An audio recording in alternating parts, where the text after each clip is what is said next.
Hi everybody, it's Julia, your trusted travel expert from Mathis and Travel, helping you find that je ne sais quoi wherever you are in the world. And this week I wanted to sort of highlight a part of the world and help you figure out how you can plan an itinerary. And what I wanted to focus on this week is Southeast Asia. And Southeast Asia is obviously a huge part of the world. It's a huge corner of the world. And you know, it consists of Thailand, Vietnam, Cambodia, Malaysia, Indonesia, Myanmar, Philippines even. But what I'm really going to focus on is sort of Indochina, or the traditional Indo-Chinese area, which is the Thailand, Cambodia, Laos, Vietnam, and a little bit Myanmar or Burma as well. Because that's sort of the most developed in some ways, and the quickest or easiest entry point into this fascinating part of the world. So the problem is I just named a whole bunch of countries, right? And there are so many must-sees in that region that you really can't do it all. And that's the first thing to understand is even when I went for 5 weeks by myself and I was moving, I didn't even see it all. Not even close to it. I didn't even get to Myanmar, for example. And I was really just focusing on Thailand, Laos, Vietnam, and Cambodia, and I still didn't even get to do everything in 5 weeks in those countries. So that's the first thing you got to do, is just forget trying to do it all. The second thing that you want to kind of think about is what kind of a trip you want. Are you looking for super high luxury where you're not messing with your bags? You've got a guide with you, because there are lots of wonderful things for that, but that also will limit what you see and what you do, because there are limited luxury, high-end luxury hotels in the region. I mean, there are plenty, don't get me wrong.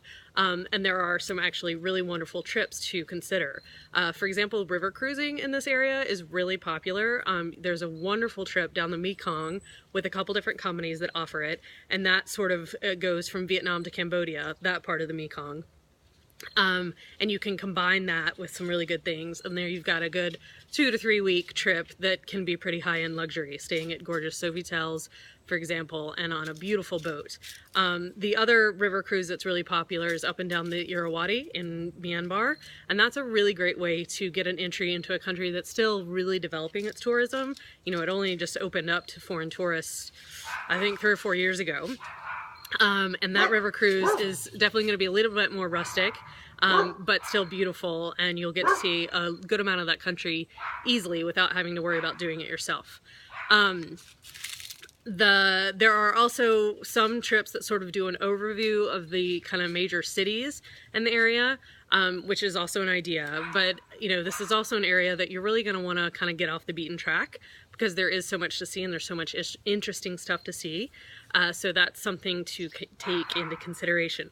So if you are thinking of going and you aren't interested in a river cruise or a prepackaged tour, then you're really going to want to pick which one of the big kind of UNESCO heritage sites or big famous things that you're really most interested in seeing.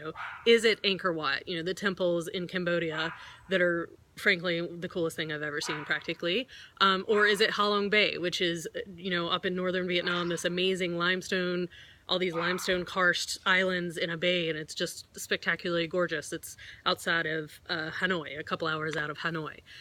So you could do one of those two things, or maybe even just combine those two things. Or maybe it's the Thailand beaches, and that alone could fill up 2 weeks easily, kind of island hopping and beach hopping, because Thailand, if you weren't aware, has sort of two sides to it for beaches, and so depending on what time of year, you might want to limit your time to the Andaman Sea side versus the other side, the eastern side of the bay.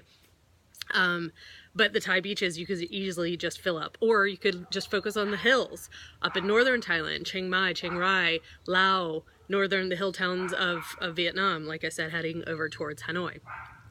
So, like I said, if you're getting the picture, there's so much to see.